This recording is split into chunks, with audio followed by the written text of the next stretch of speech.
Thank you for clicking. Please subscribe.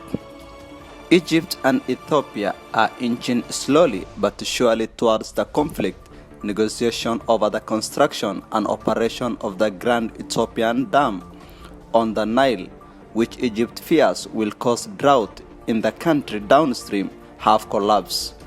On Tuesday, the Egyptian president warned that no one can take a single drop of water from Egypt, and whoever wants to try it, let him try.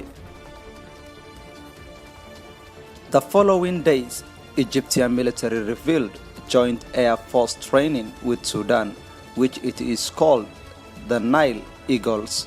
Sudan also depends heavily on Nile water from Ethiopia. Meanwhile, the Ethiopian government is moving forward with plan to fill the reservoirs of the dam, which it wants to complete by 2023. It is clear that 6 years of the sterile negotiation and unilateral measures have destroyed the goodwill that the leaders of the two countries display when they sign a declaration of principles on the controversial dam in 2015. Egypt and Sudan recently called for an external mediation, which Ethiopia probably rejected. But a long-term solution must be negotiated. The Blue Nile provided 85% of the water following in Egypt Nile, which is virtually no rainfall. Egyptians have relied for centuries on the river for all their water needs. Egypt views any reduction in its existing shares is an existential threat. Ethiopia, for its part, views the Nile as an untouched national resource that could dramatically improve the standard of living of its population. Ethiopia is currently ranked 173 in the United Nations Human Development Index. The dam has become a symbol of Ethiopia's sovereign right, development, and a source of national pride. To complicate the things further, both countries share a history of distrust on one side or the other. They failed an arrogant Egyptian foreign policies in East Africa.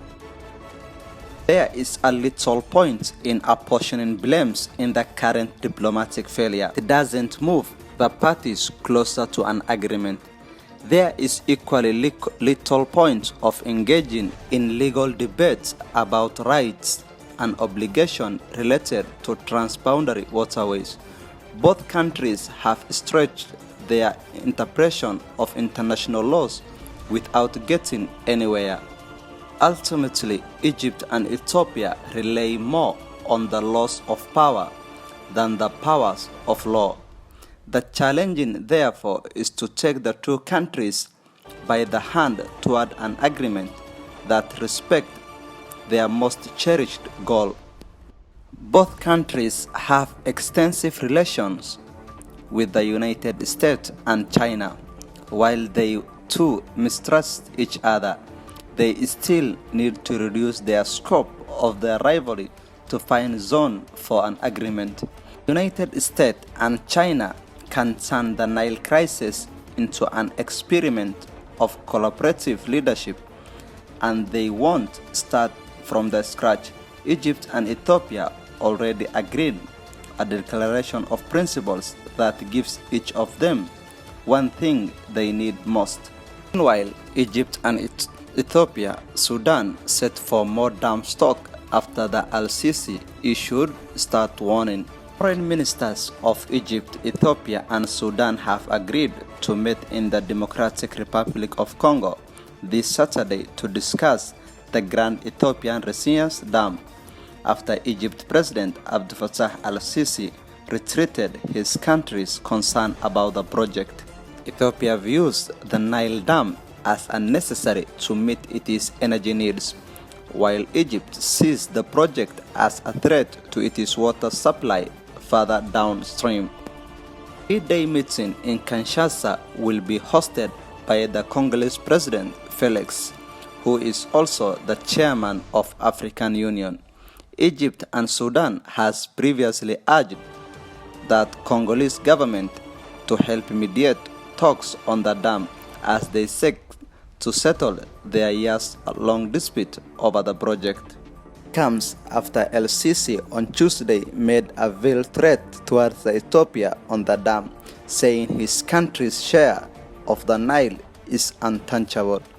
The Ethiopian government did not respond to El-Sisi's remarks, but Prime Minister Abiy Ahmed recently said Ethiopia doesn't have any intention to cause harm to Sudan and Egypt, but we also don't want to live in darkness. This government has previously warned Ethiopian against unilaterally filling the dam, claiming such move will threaten Sudan's national security. Constructions of 145-meter tall dam in Ethiopia began in 2011. The operation to fill the reservoirs behind the dam began in July 2020. It is completed, the dam will become not only the largest hydroelectric plant in Africa, but also the 7th largest in the world. It will take 4 to 7 years to fill the reservoirs behind the dam. Thank you for watching. Please subscribe and like.